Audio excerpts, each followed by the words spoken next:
बिहार में सत्ता परिवर्तन के साथ ही आगामी लोकसभा चुनाव को लेकर चर्चा तेज हो गया है कि नीतीश कुमार के पाला बदलने से बिहार की लोकसभा सीटों के समीकरण भी बदले हुए नजर आ रहे हैं। इसी बीच सूत्रों के हवाले से सिवान लोकसभा सीट से बड़ी खबर सामने आ रही है।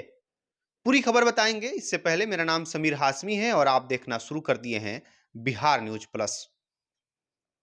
देखिए, सिवान लोकसभा सीट से सीएम नीतीश कुमार की पार्टी जदयू की टिकट पर पूर्व सांसद डॉक्टर मोहम्मद शहाबुद्दीन की पत्नी हिना साहब के चुनाव लड़ने की चर्चा तेज हो चुकी है।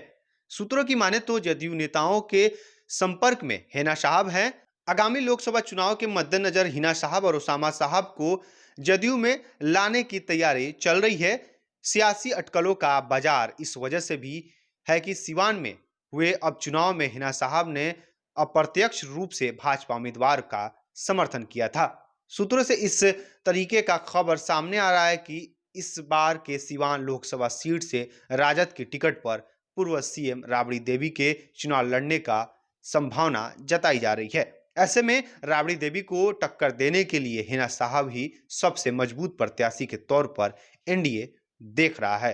खबर यह भी थी कि हिना साहब और उसामा साहब लोजपा में शामिल हो सकते हैं, लेकिन बिहार में हुए सत्ता परिवर्तन के बाद समीकरण बदले। एनडीए की तरफ से जदयू के खाते में ही सिवान लोकसभा सीट जाने की उम्मीद है।